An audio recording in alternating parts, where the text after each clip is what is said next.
Welcome to the latest edition of the LFC Delaware podcast. Its season has ended. Welcome. We have the usual suspects in Sean, Tim, and Charlie.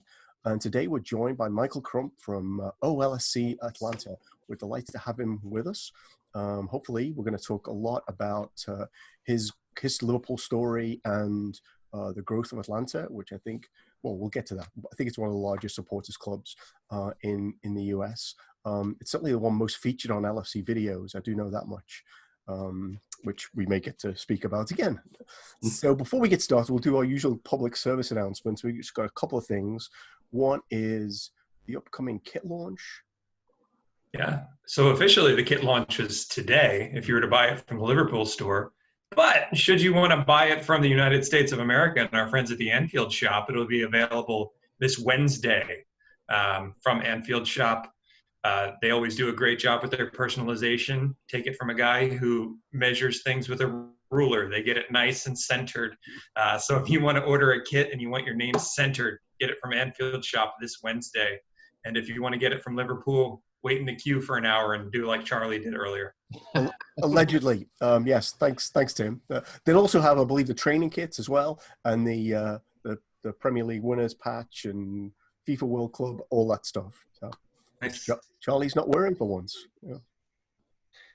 No, this is from the Anfield shop. The Anfield shop. Oh, nice. Very cool. They got some really nice designs. I bought a handful of T-shirts there when we actually sealed it, and I don't know. I'm not really into all that whole champion stuff, so I bought myself a handful of T-shirts to replace the ones that I've been wearing out for the last 2 years. Yeah. Well, my sense is, Charlie, you shop there weekly. I don't know. Anyway, let's move on. It says the man with a serious problem with buying T-shirts, by the way. And then the other thing we wanted to mention was getting people to subscribe. Yeah, so if you listen to our video podcasts here on a regular basis, be sure to subscribe to the LFC Delaware YouTube channel, and then that way you'll hopefully get more of our content. All right, see some more of our past episodes. So. You'll have to dig back into some of that fun content which is that we've had a lot of really positive comments, I should say, about the last 4 or 5 episodes. So if you haven't seen them, go back. So James Martin, still the most views. Yes, I saw that. Yeah. So we had a writer on who wrote a piece in the Independent the other day, right, about the Man City ruling, the court of arbitration. So, oh yes, we mix in heady circles. And to that end, we have Michael with us today. So Michael, why don't we kick off with your story about how you started following Liverpool? My individual story of how Liverpool chose me. Typical American. I enjoyed baseball, basketball, American football growing up.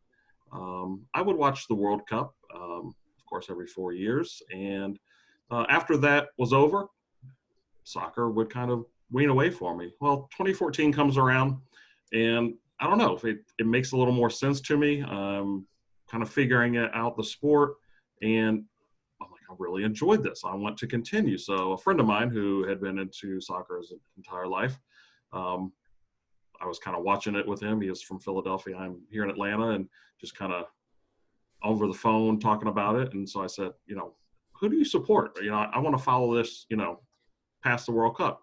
He said Liverpool. I said, okay.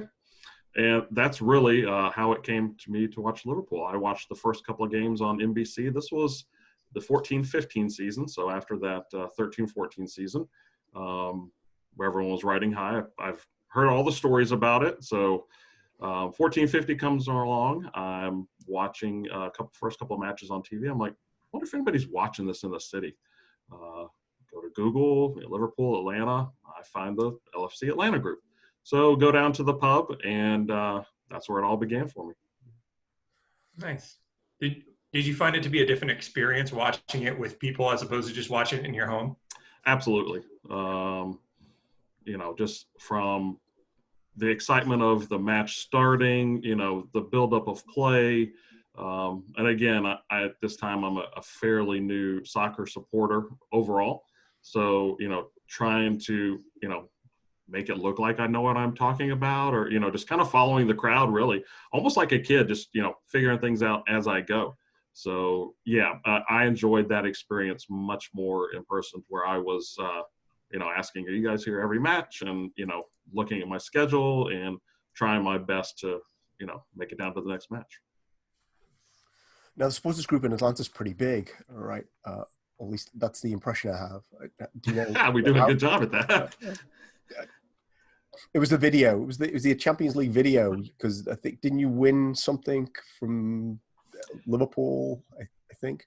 Yes. So we won they threw an impromptu contest up for footage regarding Champions League final, and we have a couple of guys that do photography and videography on the side as it's their careers. So we're kind enough to use their services, and he was one guy was willing to put it all together for us, and we submitted it, and we're totally blown away. I mean, we obviously love the video. We kind of just did it for ourselves initially, and then when they put it together, we're like, okay, we'll submit this, and absolutely surprised that we won that.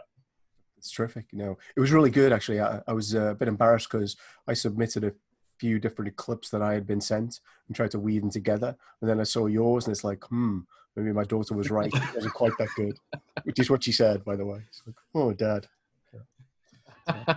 It was, I mean, he does this for a living. So we're fortunate to have, him do that for us. And he's done some other things that, are on our YouTube channel as well. So, it's just, it's amazing to get recognized, for something like that from the club, and then those videos of Jurgen and Pep watching it and seeing some of our footage is just, it's mind blowing to just know that we're out there worldwide, but you guys everywhere, we're everywhere, and it's fantastic.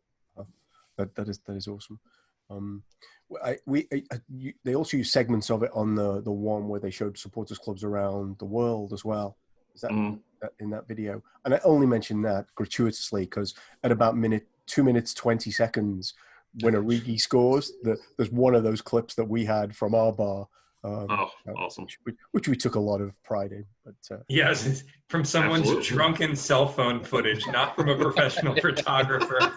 That's the best kind. Sometimes, absolutely. Well, it's actually the thing being going up in the air when it scores that kind of creates the effect. Probably why they chose it. It's like, anyway, we digress, of course, as we always do. So it's been just over 5 years.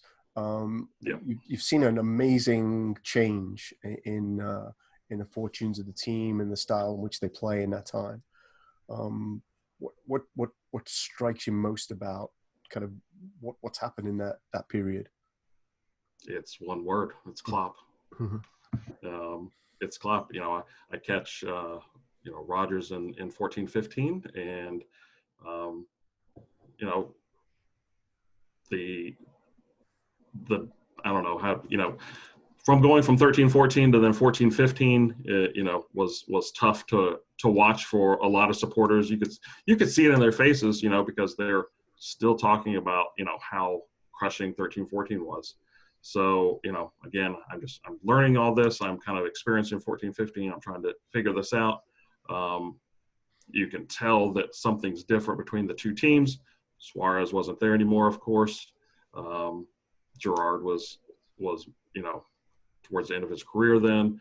And then at the end of that 14-15 season, was at Stoke City. Yeah.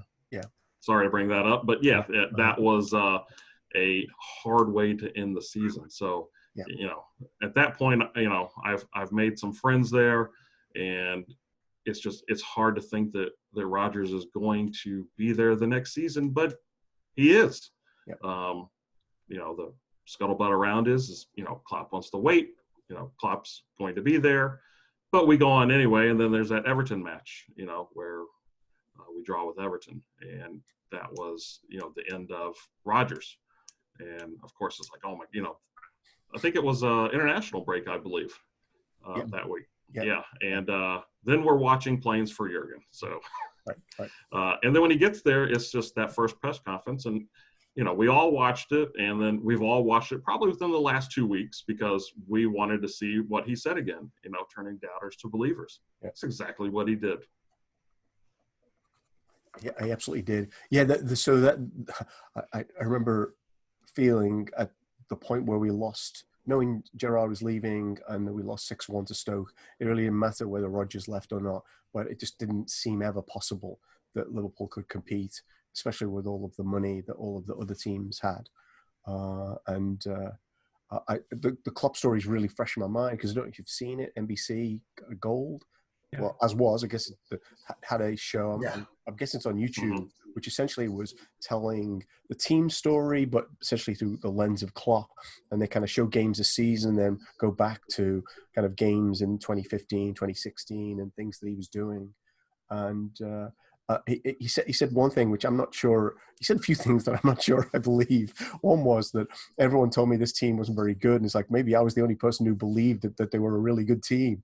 And I think the fact that he's changed almost all of that team probably says that he wasn't quite convinced that they were that good. May have been right. But anyway, so I know you. Klopp's promise.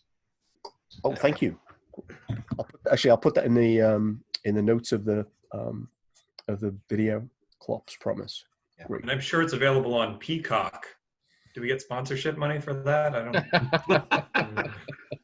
I think we might get fined for using the name. I don't know. No, just kidding. I don't know. Tim might get fined.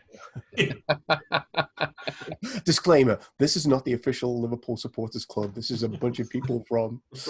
Anyway, let's go. So, Michael, I know you've been to Anfield. Yes. Tell us about that. What was your experience?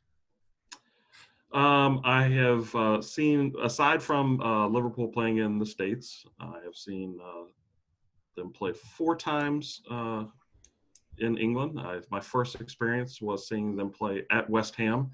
This was 17-18. Right. Might have been 16-17, where we had to win out to get back in the Champions League. Mm-hmm. So I saw that match away at West Ham 4-0. And then I was then in Liverpool to see us play Middlesbrough, the 3-0 to put us back in Champions League. I think we finished 4th. Yep. With that. So that was my first experience. Loved every second of it. Quite an experience going to an away match. Got to, was fortunate enough to sit in the away section, and that was just a totally different experience because you have, in London Stadium, packed with Hammers, and there's 2 sections of us, and we're giving it the entire 90 minutes. So incredible experience. And then of course Anfield, first time. Not gonna lie, tears, hearing You Never Walk Alone. If you don't tear up a little bit, I can't really believe you. So why are you there? Exactly.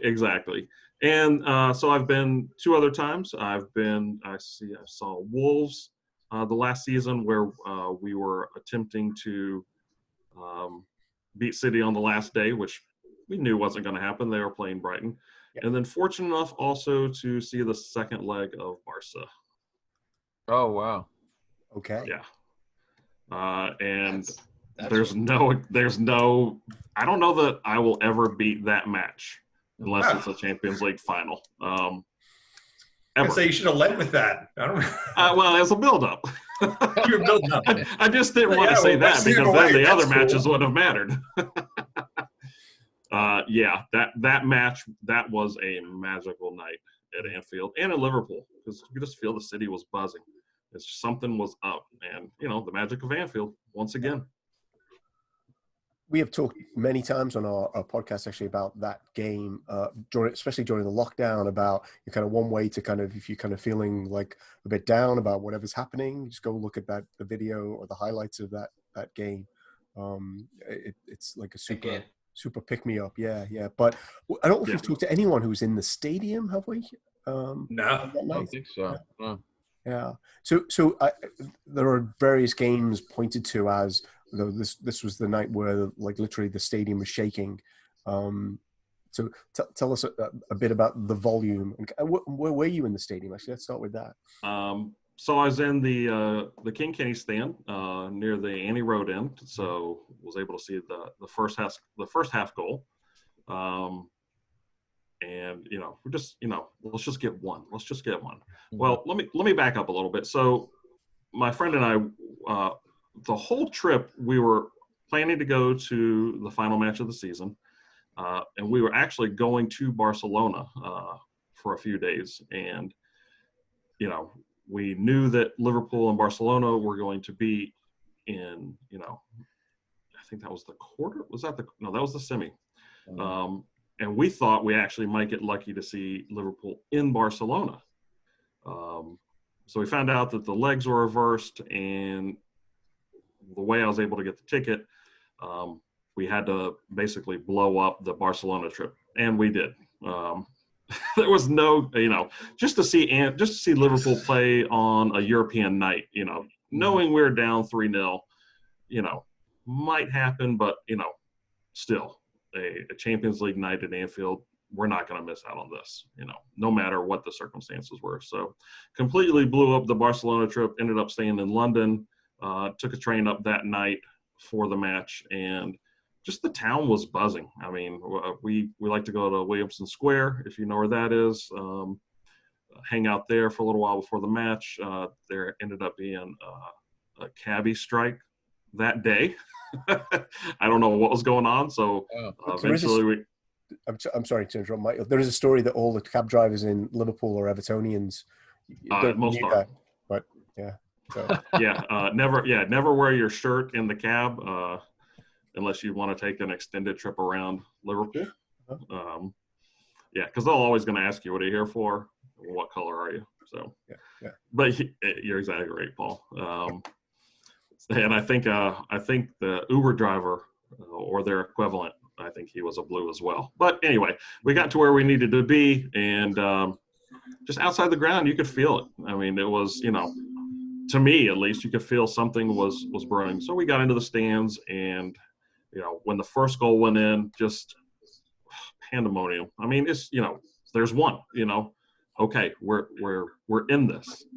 So as soon as the first Gini goal goes in for the second goal, we're just absolutely going crazy, and then we're still celebrating, and then we level it, and it's just unreal.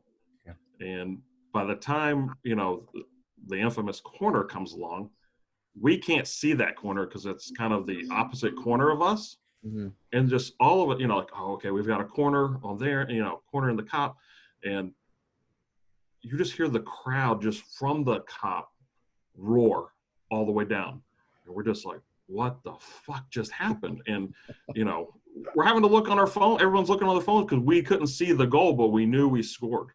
Yeah. And a lot of people will say that game that Divock was the man of the match. Yes, he had the 2 goals, and he had the famous goal with Trent. Gini, in my opinion, was the man of the match. If you go back and look at video of just Gini, mm-hmm. He absolutely bossed that midfield on his own. But there's nothing that's going to beat that match for me, and, my mate and I, of course, we're going to bring this up and, until our last days, It's amazing, seeing the kid run out against Messi, booing Suarez and Coutinho, and when Coutinho finally goes off, just loud as everyone can be. What a night! What an absolute night! So the only thing I can say is there've been a few claims to fame for the greatest night in Liverpool's history, and it's certainly in the reckoning. But it's by no means on its own. So who knows? Who knows? Yeah. At Anfield, mm-hmm. I don't think it can be beat. Mm-hmm. So personal opinion. So I'll just digress. One of those games, by the way, and this takes. This is probably before most people who were born, but one of those games that's in the list was beating Saint Etienne at Anfield in 1977, and I was at that game, and I've said this before in a podcast. it really felt like the stadium was like shaking. It was so loud, and I did not see because I was standing then in the Cop. I didn't see any of the goals in the second half because it was just bedlam. People kind of like jumping all around the place, Right. and I left for many years afterwards. After that game, it's like, well, nothing's ever going to beat that, because that was the transition from being like a good English team to, now we can be European champions. So I hope there's more days like that, because I think there've been several of them previously. Some of those you could never count us out. Yes. Sorry, Charlie. Some of those old photos of the Cup. Mm-hmm. How many people do they think were in the Cup standing room? Because that is packed. Yeah. So, it's incredible how many people. So capacity was 27,000, I think, all stood at that end of the ground. And you, I know, Charlie, you've been there now with the seats. So you mentioned 27,000 people, but on nights like that, they didn't have. They may have had some season tickets, but most people were paid at the gate, and the gates were closed an hour before kickoff. So you had like 27,000 people kind of jammed into this end for an hour before the game got going. So had plenty of time to get wound up.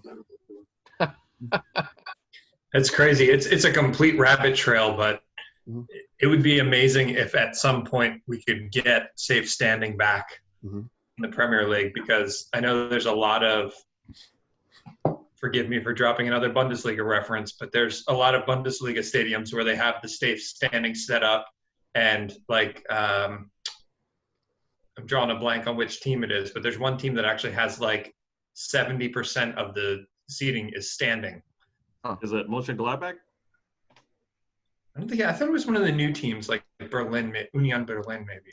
But it's a moot point. But I think there's a case to be made for both. Like the 77 game is a completely different experience as opposed to the Barca game in like modern day, like being an equivalent of that, because like obviously you can't pack in people like you could for a standing room.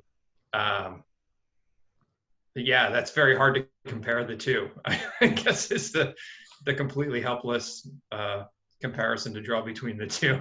And I think the Anfield Rap did a show on this about what's like the biggest night. Like they do a thing.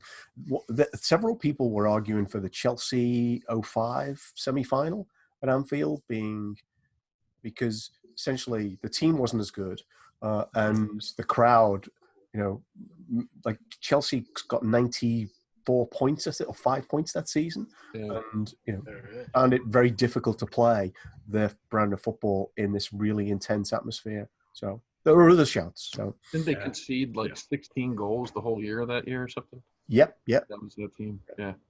And if you believe Jose Mourinho, they didn't concede one at Anfield. But that's another story.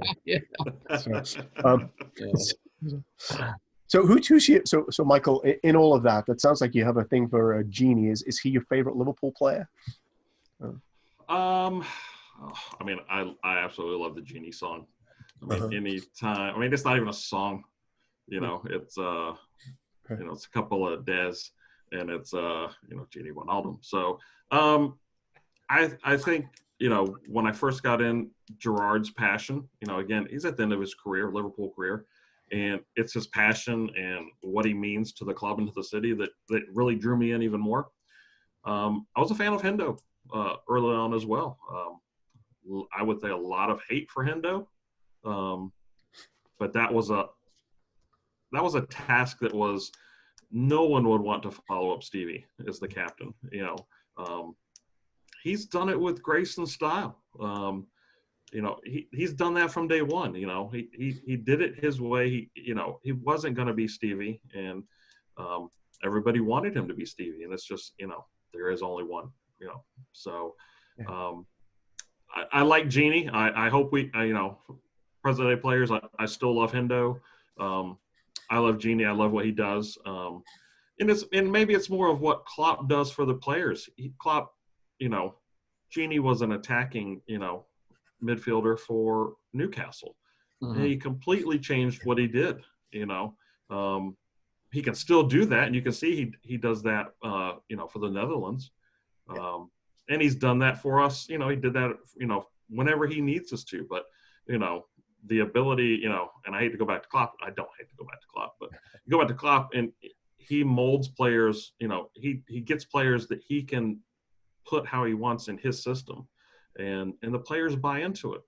They still have that ability, like Gini does, to go forward. But then you also see him, playing that 6, and he plays it, beautifully. Yeah. You gotta love Trent. You gotta love the Scouser in the team. What kind of potential are we gonna see in the next 10 years from this kid? It's, what is he, 20? Is he even 21? 21 now. Yeah. Oh, is he? Oh, yeah. And it's surprising. It's like, he's that old, Right. But just seeing what this kid does at 21, I see him moving into the midfield in a couple of seasons. But hey, what's not to love about having the greatest, great right back in the world right now? So that's probably my, love the whole squad. It's hard to pick one right now, because they all get along. You see it on the pitch, and you definitely see it off the pitch. These guys love being around each other. So it really is hard to pick one. Yeah. It's hard to even pick 5. Yeah. We were having a back and forth about pick your top 5. I'm like, that's even more difficult than your top 1. Like, come on. Right. You pick like 9 or 10. Yeah. Because they all have their own role, and that does go back to Klopp. So That's the worst question this time of year is if you're going to go order your new kit on Wednesday from the Anfield shop, what name do you get on it? I actually do not get names on my kits anymore. See, that's smart. That eliminates so much stress right there. Well, this all occurred from my first match at the West Ham away.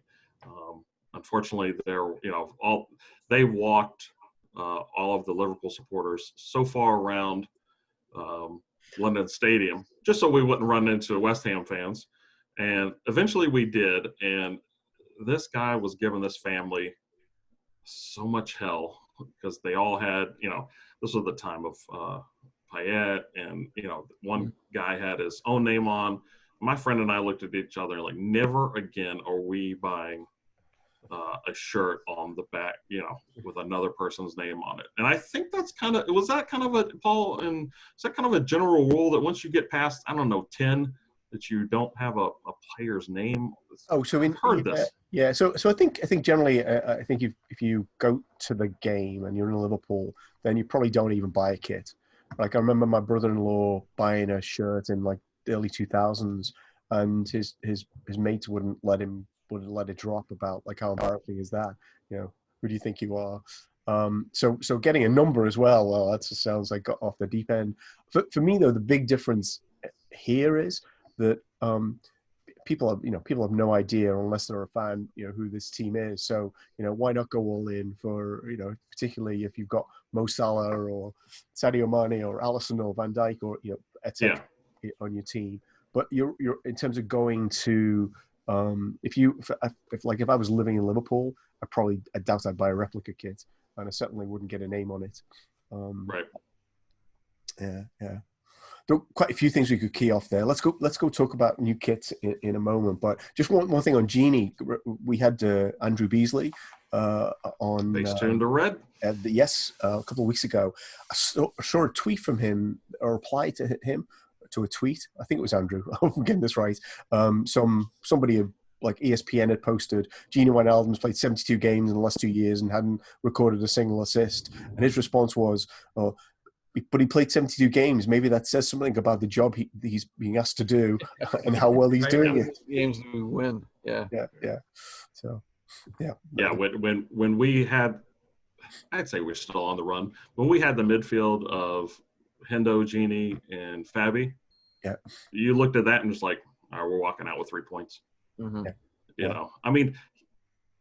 Again, Klopp, those 3 guys can all play the 6. They can all go forward, and they just rotate. And it's just, they cover on either side, whether, Trent or Robbo needs help if they've, got a winger that they're trying to expose one of the fullbacks. Mm-hmm.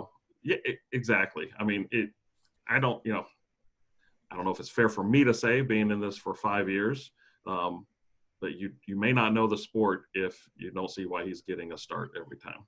Yeah.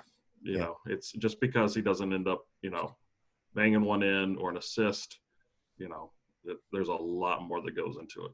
Yeah. And it's something that I've learned is like, oh, it's 1-0. Well, that nil was a fantastic performance, Yeah, this isn't fair to the rest of the players on our team, but then is that quote from Shankly, you need one player to play the piano and 10 to carry it? Yep. Yeah. Speaking of Gino, right. Speaking of Gini, Michael, one thing that comes to mind, and this might have been very close to where you were sitting for that Barca leg, was a time where there were two Barcelona players hassling him. He's running back towards you and his own goalkeeper, and does this turn and leaves them both standing like they're waiting for a bus as he's motoring back towards the goal. And he is almost press proof. He's like a press resistant player. I think that's one thing that people don't see a lot that makes him so valuable for us. Mm-hmm. I don't recall that particular one, but if you right after you subscribe and like to OLFC Delaware, go look at the Gini video. Just Gini touches in that leg, and around 85th to 90th minute, he turns on 3 players on the midfield, and once he did that, we were like, this is done. It's done. Yeah. That moment, you could tell that we absolutely controlled the match. We had the 4-3, and blow the whistle. So, yeah, what he does in that midfield is just Klopp. When you watch this, re-sign him. Yeah. So that's well. Let's pivot. And why don't we? One of the things we were going to talk about at some point was sort of looking forward to next season, and. I guess we'll go around, but what would be the 1 or 2 things you'd want to have happen ahead of next season for us to be ready to go again? And I'm hearing, Michael, one of them is re-sign Gini. Absolutely. Yeah. I think he's a must sign. Yeah. Give him what he wants. We're back in Champions League. The TV money will be there again. Klopp and Michael Edwards and all have mysterious ways they work the pound. So do it. If fair play to Gini, if he decides he wants to go somewhere, I don't think anyone's going to look at that negatively. He's deserved it if that's what he wants to do. But I want him to stay. So Gini for me must re-sign in these few weeks. Before I ask anyone else, just one thing I heard Neil Atkinson say this week actually is why he thinks the Thiago rumors may have some legs is that Wijnaldum's the only player in this team who's not had a new contract since he's been here. Correct. The argument could go that he doesn't think Liverpool are offering him what he's worth relative to the other players in the squad, and is that's the hold up in signing, and that's why kind of Thiago might be a sort of an alternate. To say one thing about that is I read an article that was saying that one of the reasons why Gini may be hesitant to re-sign is that so many of the contracts that we're doing with FSG are incentivized. And so he's worried that if he doesn't necessarily start every game moving forward because of Keita stepping up, that he may not get the money that he would somewhere else to start, which was an interesting take on it, because a lot of our base salaries are comparatively low, and they're based on like achievements and stuff like that. Sure. So Tim, then, apart from re-signing Gini, which now you've put doubt in my mind whether that might happen, what else do we need to do to be ready for next season? Another thing that's making the circuits is the ability and the willingness to change form, which is something as a huge FIFA proponent, the game, not the organization. Clearly. that I've been getting into frequently is I think a lot of people just have our 4-3-3 false nine figured out, which is I think the games that we dropped points in this magnificent season could be owed to that. So I've read a lot of stuff about how we're going to need to switch that up a little bit, or have the ability to do so in order to, if a team parks the bus, then we maybe need to switch to a 3-5-2 or something like that to break the system, instead of Klopp has been very German and kind of hammering home his point and sticking to his guns. But a lot of the stuff that I've read as far as training and things like that is that the team is looking in that direction. And I think that's going to be huge because, teams watch our film now. We're the best team in the world. So we need to adapt to them instead of, just letting them adapt to us. So we're going to reinvent football again. That's the... Yeah. To add on to and, that. Go ahead. Oh, sorry. To add on to that, I think sometimes when I watch, I think Klopp just toys with teams. Go 60%. There's definitely matches where, tempo is changed and you can see it, and it's just like, why are you, we're just, we're all screaming at the TV, why aren't you going after this, boys? Sometimes I think Klopp just tells them to slow down, and let it, it will come. He doesn't have to get out there and score in the first, 5 minutes of the match. And I think with Pep moving into the top three, that would be Pep Linders, our Pep. I think that our formations have gotten more dynamic, especially, as they evolve during a match. Yeah.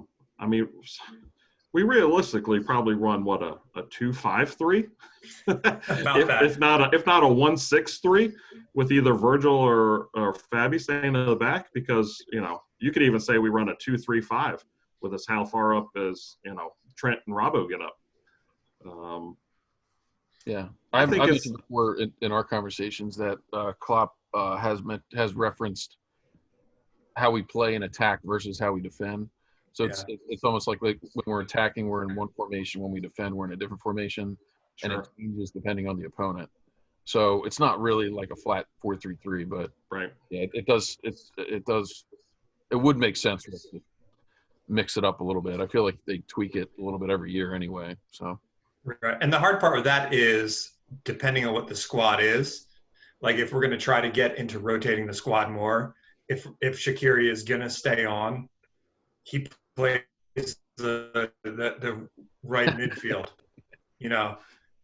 So I think there's got to be some sort of, or if you're down on Shaqiri, which apparently, if Origi's going to stay around, if any of these players who don't play our form, if instead of saying they got to leave because they don't play our form, do we have to switch up our form to go with the guys that we're going to keep, especially in this, COVID marketplace where we don't know if we're going to get appropriate dollar amounts for those guys? Should we let them leave? Are we going to be able to buy guys? Are we going to use academy guys? It's going to be interesting to see. And like I said, articles that I've been reading are leaning towards that. So whether that means anything in real life, who knows? But I usually not. Total faith in Michael Edwards. But I think it seems to me the way that we're not going to sell cheap just to get rid of somebody. And so who we buy will probably be largely dependent on what we get from sales. So if we don't get the number for Shaqiri and Origi and whoever else, they'll probably be back, and then they'll have to figure out, Right. Part of that number is the wages we're getting rid of too. Yeah, right. Well, so Lallana and Lovren, that's kind of a lot in wages, right? So they were high on the wage bill, yes. Yeah. And Klein? And well, if you forget we have. We didn't. So Charlie, I'd like to see. Go. I'd like to see the return of the mentality we saw pre-COVID.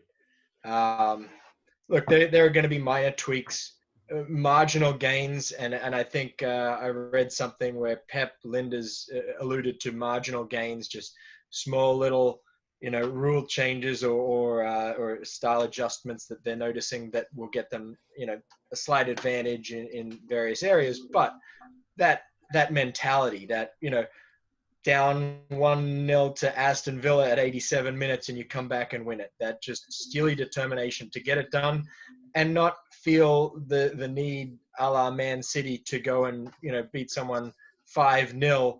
Okay, we got it in the bag at 2-0, just shut it down, conserve our energy, make sure that we can do this for a full season. So I want to see that mentality back. It's not that I expected it would be back after COVID with all that's going on, but that's what I want to see. So it's interesting, right? That because we heard this from a few people, Liverpool stats kind of dropped off, kind of before COVID.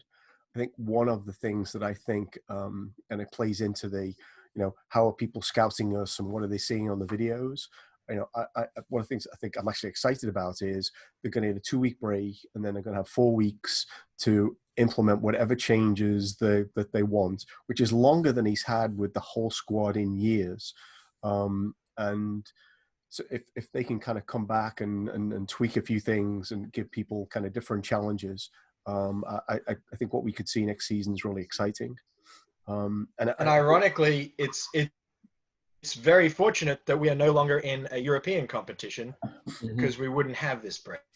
You're right. And honestly, we had this conversation on over messaging the other day, but one of the things that even Chelsea, when they get knocked out next weekend of the Champions League, they've lost 2 weeks on us. So even if their first game is 4 weeks after their last, in their 4 weeks, they've got to have a break and then preseason. So we've got a significant advantage, I think, in that. And then anyone else who goes further in the competitions, and hopefully, when we're not obviously wanting them to go that much further in these competitions, but just saying.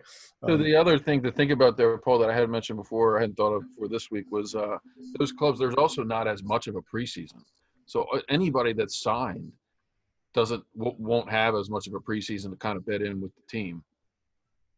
Although that could be big too, that in terms of starting whenever the games start. I did read though that Werner and what's the guy from Ajax? Dijk are already training, or they're already training with Chelsea. Oh yeah, but they can't play Champions League, right? No, they're already signed. But I mean, sure. Signings, yeah.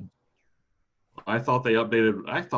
They updated where they might be able to play Champions League. Oh, because they took away some of the cup ties, didn't they? I don't think they're eligible. Okay. I'm pretty sure I saw that somewhere this week. It won't matter for Chelsea because they won't be playing past Bayern. But that's true. They're already down 3-0 playing at Bayern. Right. So. And they're going to have to play all their under 21s too after today. That was devastating today. So I didn't watch as much, I know, as some of you did. But how many injuries did they sustain in this game? Because there were a few. So Aspilicueta looks like he tore an ACL. Pulisic looked like he at least pulled, if not tore, a hamstring. Yeah. And then Christensen went off with something. I don't think it was much, but he fell on his back. He went off with an ice pack. Jorginho got carried off. Oh yeah, forgot about that. He dislocated his shoulder, so he's out for the rest. Yeah, they're screwed. They're done. Wow. And Fat Frank had to take a diet. It's just it's not going well. I was trolling my Chelsea friend, telling him that it's Frank the Bottler, because how many finals has he been in now? The Bottler? You serious? Well, he lost. Done a fantastic job with that team. Well, no, okay. Very little room to add, and taken a pretty bits and pieces team, and this is still going in Champions League. I think here you go, Fat Frank. Good job, mate. Finishing finals. He lost the championship final last year. He lost the Super Cup, and now he's lost the FA Cup. Yeah. So Cena's, we're going Sounds familiar, right? Right. Yeah. Let's not pick on coaches that have lost finals. We're not doing that. But what we can talk about, actually, in terms of this season and maybe where they need to go next is clearly Chelsea have made some investments. City have made some investments.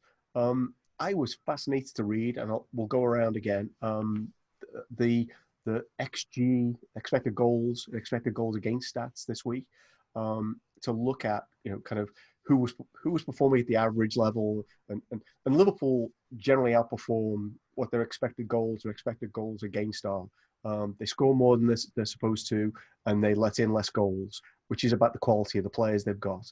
The one stat that, if you kind of look at it closely, really screams is Chelsea's expected goals against is like half of what it actually was, which says that maybe the players they've got in their defense, maybe the goalie, are actually underperforming relative to their peers.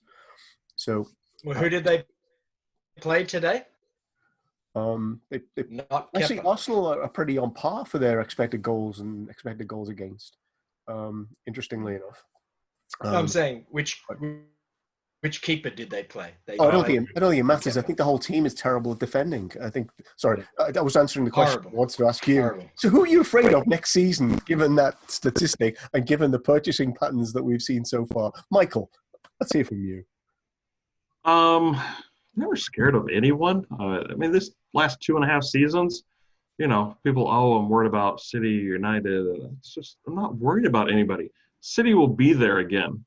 Their spending power, especially, getting this, financial fair play overturned, and, if with the, 5 subs, they're just going to spend again, and they're going to bring in a lot more quality. United started playing well, but fell off again. Chelsea will be up there, same top 4 to 6, but only City. I think it's us and City going for the Premier League, and I think we're so focused right now that these guys will want to outperform what they did this season, especially with the COVID. And I think there's more, there's more pressure, and I think they put it on themselves, but a good pressure to outperform what they did. I think we take the Premier League again, but City will be right there with us. Tim, thumbs up. Is that so? You agree with that? I agree with taking the Premier League again. I don't know. You can't rule City out because they have no limits on their spending now. They've got a lot of people leaving, though, so I don't worry. I think about continuity with their team, and you're bringing in – I'm just not sold that, someone signed from a relegated team like an Ake is going to make a difference the first year. Maybe year after this, they get a little bit better. But I think with as rubbish as they were this year, I kind of look to City being a little bit rubbish again. Especially if they're, turning over at least half their squad. I'd be, more than happy to see that. Yeah. I think there's a lot of good-ish young managers, not young, but, new managers coming in. So I'm almost more looking at the Arsenals, the Uniteds, with people who have a little bit of fire underneath of them, than the Cities with, Pep. Pep in these last games of, since the restart has just looked completely defeated. And I mean, he's had a bad year with his mom passing and stuff like that. So we can't hold that against him. But the last game they played where he's just standing on the sidelines, just kind of like arms crossed and doing like some of this every once in a while, he looks like he's defeated. And I'm not sure he can come back from that quickly. So if I had to choose, I would say, Ole's at the wheel. They were playing well. I think they may be our competition 20 points below us next year. I'll be happy to see. Wow. On your point, I think maybe it's the absence of Arteta. It's funny that when we lost Buvac, everyone wondered, wait, is Klopp going to unravel because that's the brain, and now what are they going to do? Now Pep's lost his number 2 guy, and maybe that has something to do with it. But I would just like to go on record as completely disagreeing with being worried about Ole and his circus over there. I'm considerably not worried. I'm more worried about Chelsea than I am about United, genuinely, because I just don't think it'll go anywhere. I think, that, oh, wow, now that everyone's on the bus and it's great again after it was good and then not so good and now good again with Ole. Yeah. Financial fair play is dead. So those kind of teams are going to be spending and spending and spending. But back to the continuity, that's something that we're going to have that they are not going to have. And honestly, that's something that Chelsea will have more of than a couple of those clubs, I think. So you're more afraid of Chelsea then? Is that you're more afraid of Chelsea than United, but I'm not really worried about anyone. It's up to us.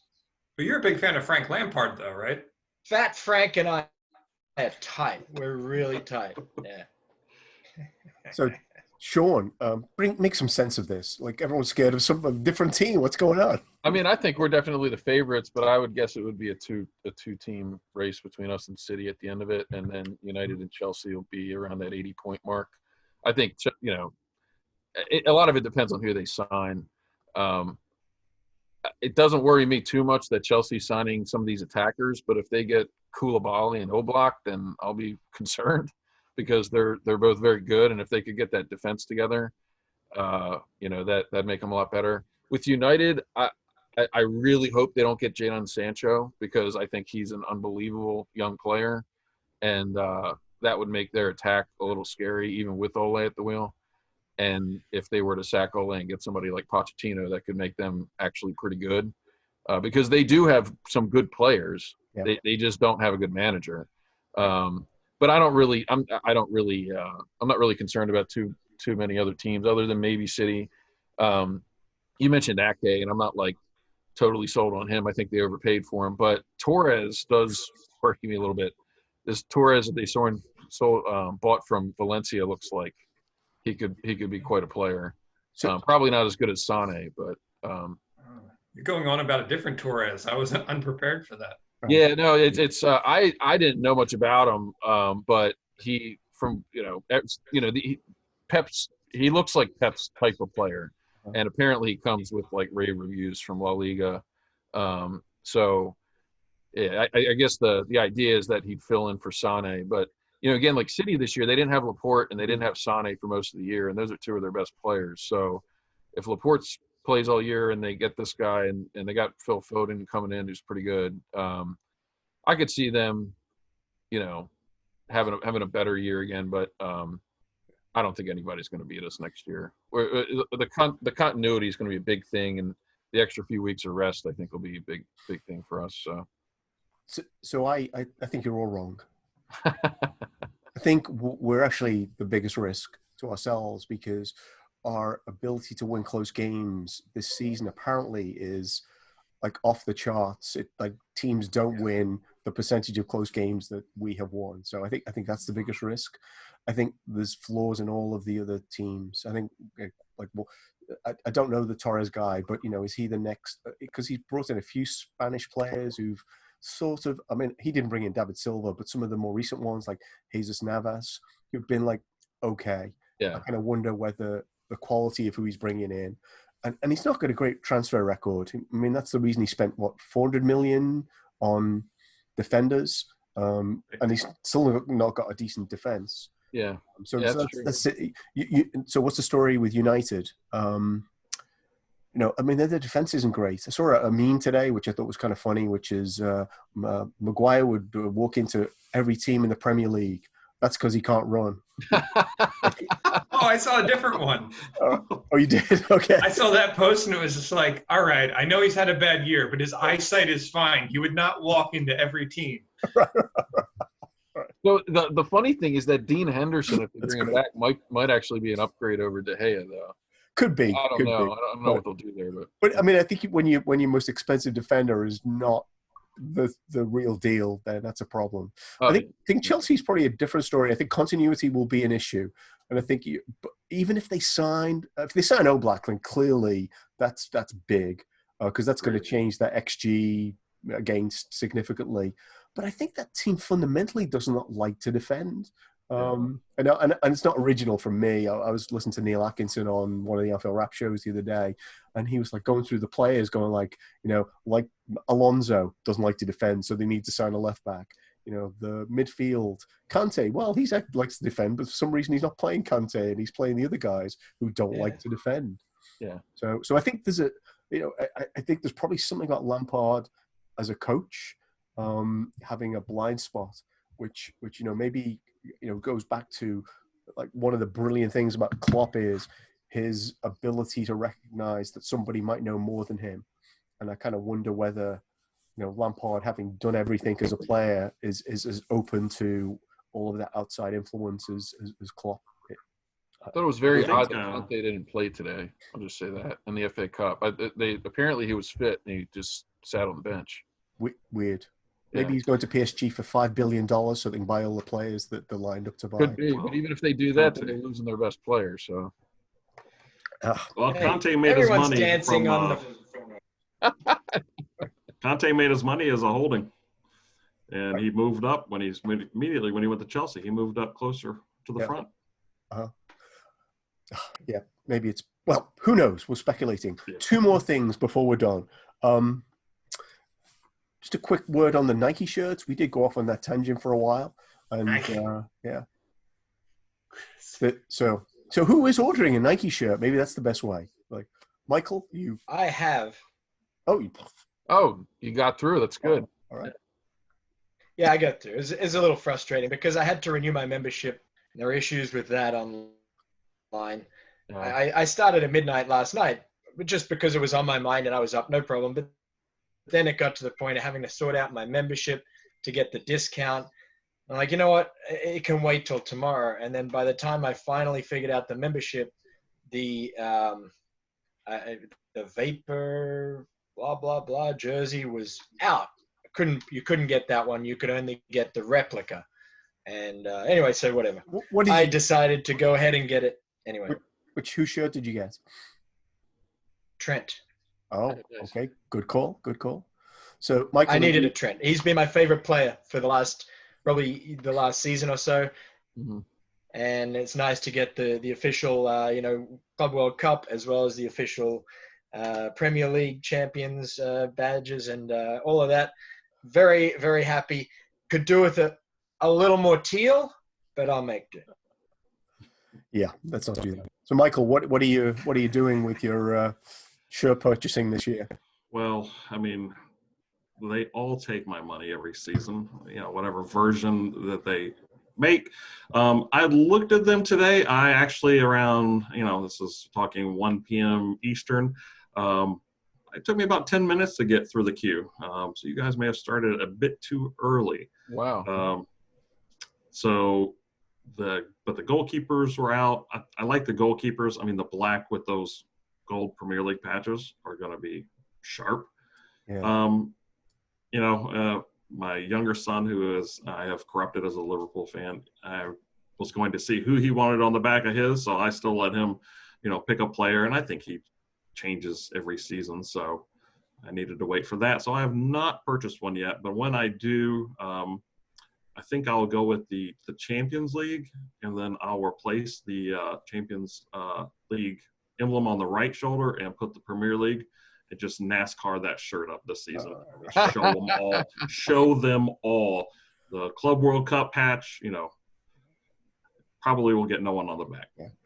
So I think you might have to do that yourself because yes, they're ridiculous about you can't have the. Oh, sorry, I shouldn't have said. People are very strong about the rules about what you're allowed to and not put on your shirts. Exactly. Yes, they some like it and some don't. So yes, I'll have to doctor it up. I believe our friends at Anfield Shop have gold Premier League patches for sale. They do. I got some last week. Yes.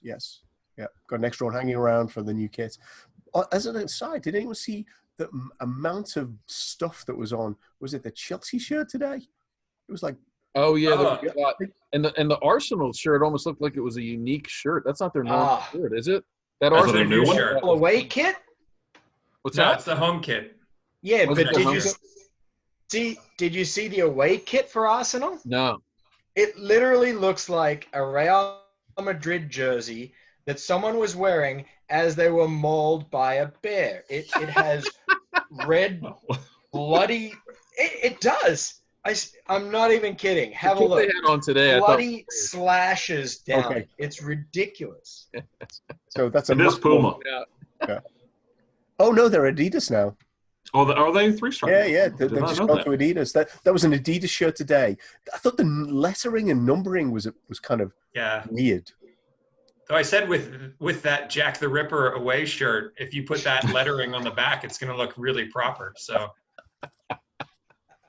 I liked it. I thought it was cool. Oh dear, that's great. I've completely lost track of where we are on Nike shirts. Nike shirts, I have not ordered yet. I am waiting to see who takes the number 19. I had hoped it was going to be Timo Werner. It's not going to be. Oh, right. So my next hope is that it's going to be Ryan Brewster, which I know I'm going to face an uphill argument on that one. But Yeah. I hope Ryan wore 19 with Swansea this year. Did pretty well with it against, like, actually watching his game performances. He did well on the stat sheet. Yeah. So Yeah. if they say Ryan's staying up, I will buy a shirt with Ryan Brewster number 19 on it. Otherwise, I don't know. Let's talk Rian next week. Okay. Is that a thing for number 19? Because of the 19th top tier win. Fair enough. So, yeah. Yeah, And also, it's a good number. I'm gonna get a Van Dyke, but I'm not rushing to do it. Uh-huh. Yeah, I've no idea. There's too many good players to choose from. It's really Right? like Alicia put a poll up for the Anfield shop saying, when you're ordering your shirt, which player? And it's like, Yeah. to do multiple choice. Paul, you need a Robbo shirt, so clearly. That's Well, true. yeah. So Michael will not know this, but my Andy Robertson Champions League shirt got lost in the post when I sent it back to the Anfield shop for the FIFA World Cup badge. You're right. I It's probably should somewhere. go Andy Robertson, or maybe that's cursed. Anyway, I will say, I thought about getting a Robbo shirt. I would love if you would switch to the number 2, because I just have some sort of aversion to the double numbers on the back. Mhm. So if he switched and took the number 2 shirt from Klein, but apparently he's got some weird connection with the number 26, so he's not going to switch from it. so the other thing I think is you're getting more for your money when you go for the 2 numbers. Hey, Or to Alexander peel off. Arnold with 2 6s. That cost them so much money to make. You're so off. I don't know. Will we see any other number changes? Well, the Curtis Jones has already made a number change. Yes. There was rumors 17. that Fabinho was going to change number To what? to Three's 6. pretty good. To Six. six. Yeah, Oh, he can be a 6 now. All right. it could be a 6. Yeah. I would buy that. Yeah. So we are. I'm glad we kept this to 30 minutes. I think we've done really well. I'm going to do the once around final thing. One thing you saw about the Reds this week that was just you want to call out. And as usual, we'll go to our guest, Michael, first. Oh my goodness. The one thing I learned I did not know, and I'm going to steal it from somebody, so apologies in advance. Divock Origi's goal per minute, 101 per 135 minutes. I may have just learned that within the hour. And that's the best on the team, right? I'm not quite sure if that's the best on the team. I think I saw that somewhere else. Yeah. Divock, we'll talk about him next week as well. Divock. Tim, Yes. what do you got for us? I'm going to butcher this. Mateusz Musolowski, our signing of the offseason so far. A 16-year-old Polish striker. I believe he plays right wing. Signed to come play at our academy. And another guy like Harvey Elliott, wanted by every top team on the continent of Europe. And he came to Liverpool because our academy is the best in the world. So I'm looking forward to him. I believe in our academy right now. So we keep buying these young guys, and 5 years from now, they are going to be the best team in the world. And we bought them for like $2 million as opposed to 200. Wow. Right. So when Mo decides, We might see more of that. Yeah. Mm-hmm. So when With Mo decides, with the Brexit, now is our last opportunity to get a lot of these young European kids before Oh, That's a good point, Charlie. Yeah. It's restricted. geez. We're getting The work political. visas get harder. That's right. so I'm thinking that he's Mo's replacement then, and 3 years, 6 years, or Sadio's, one or the other. Depends on where Sadio's Harvey ends up, going to right? play forever. It just, Yes. It's a vampire. Sean. I just wanted to call out that Peter Moore was leaving as club CEO. Yep. Billy Hogan taking over. Mhm. That was it was pretty big news that kind of flew by. Nobody really commented on it because there's not a whole lot to comment on. But I think Billy Hogan's probably the one that got the Nike deal and has done a lot on the side of bringing in sponsorship money. He's kind of the CFO revenue guy. So it'll be interesting to see, how that goes. I think Peter Moore's done a pretty good job over the last few years taking over from who did he take over from? Was a disaster. Ian. Yep. Yeah. So anyway, I thought that was pretty big news. Interesting. The other thing that I saw that is, I don't know, it's kind of a negative point, but it was interesting to me that Firmino is actually second in our team this year in XG, but he's the highest in the team in like the minus XG category because he's scored so many fewer goals in his XG because he's missed so many opportunities. But the positive side of that is that if he converts on those next year, that'd be a big plus for us. So yeah. And when I saw that, I was thinking about what Simon Brundish said to us, where he said he thought Firmino's stats were telling us that he peaked like 18 months ago.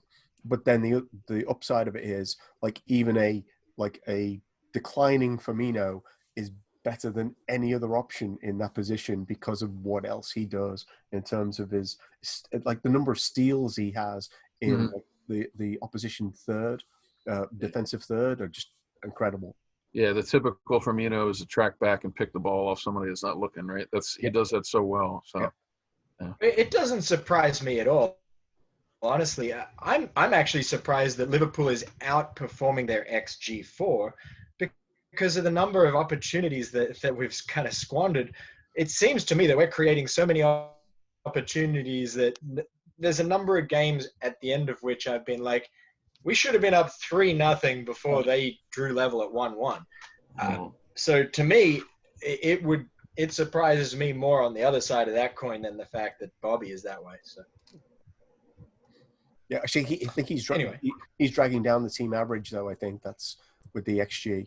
Well, that surprised me even more that everyone's not on that side of the ledger. But anyway, well, I guess that brings me to my point. I was reading on the Anfield Wrap, the sky's the limit if Liverpool attack next year's title like champions.